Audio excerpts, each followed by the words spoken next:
എല്ലാവർക്കും നകുലൻസ് കിച്ചൻ്റെ മറ്റൊരു വീഡിയോയിലേക്ക് സ്വാഗതം. ഇന്ന് ഞാൻ ഉണ്ടാക്കുന്നത് വരാൽ മീൻകറിയാണ്, വറുത്തരച്ച കറിയാണ് ഉണ്ടാക്കുന്നത്. അപ്പോൾ അത് എങ്ങനെയാണ് തയ്യാറാക്കുന്നത് നോക്കാം. അതിനു മുൻപേ ആദ്യമായിട്ട് ഈ ചാനൽ കാണുന്നവരുണ്ടെങ്കിൽ സബ്സ്ക്രൈബ് ചെയ്യാൻ മറക്കരുത്. ഇവിടെ ഞാൻ എടുത്തിരിക്കുന്നത് ഏകദേശം 1 കിലോ വരാലാണ്. ഇത് നല്ലപോലെ ഒന്ന് കഴുകി വൃത്തിയാക്കി മുറിച്ചതാണ്. വളരെ കുറച്ച് ഉപ്പും മഞ്ഞളും മുളക് കൂടി പുരട്ടി മാറ്റി വെച്ചതാണ്. ഇതിലേക്ക് ഏകദേശം 1 തേങ്ങയോളം ചിരകിയത് ഒന്ന് വറുത്തെടുക്കാം. അതിനായി ചൂടായ പാനിലേക്ക് ഇട്ട് കൊടുക്കാം. ഇതിലേക്ക് 3/4 ടീസ്പൂൺ ഉലുവ, 2-3 വെളുത്തുള്ളി അല്ലി, 4-5 ചെറിയ ഉള്ളി അല്ലി എന്നിവ ഇട്ട് കൊടുക്കാം. കുറച്ച് കറിവേപ്പില ഇട്ട് കൊടുക്കാം. മുഴുവൻ മല്ലി 1 പിടി, പൊടിയാണെങ്കിൽ നാളികേരം വറുത്തതിന് ശേഷം ഇട്ട് കൊടുത്താൽ മതി. എല്ലാം ഒന്ന് വഴറ്റിയെടുക്കാം. ഒന്ന് ഡ്രൈ ആയതിനു ശേഷം ഇതിലേക്ക് കുറച്ച് വെളിച്ചെണ്ണ ഒഴിച്ചു കൊടുക്കാം. ഇനി നല്ലപോലെ ഒന്ന് വറുത്തെടുക്കാം.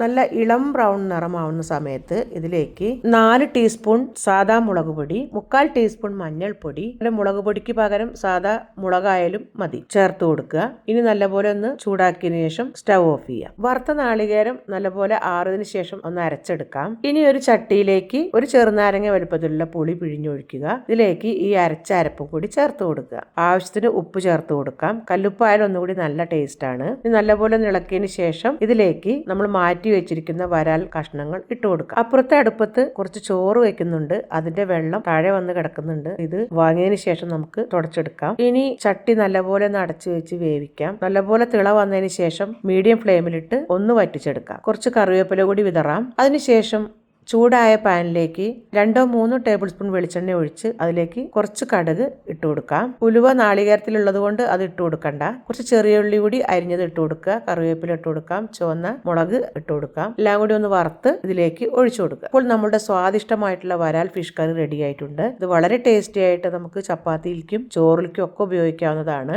നിങ്ങൾ എല്ലാവരും ഒന്ന് ട്രൈ ചെയ്ത് നോക്കുക. വീഡിയോ ആദ്യമായിട്ട് കാണുന്നവരുണ്ടെങ്കിൽ ലൈക്ക് ചെയ്യാനും ഷെയർ ചെയ്യാനും കമന്റ് ചെയ്യാനും മറക്കരുത്. അടുത്ത നല്ല വീഡിയോ ആയിട്ട് വരുന്നവരേക്കും ബൈ.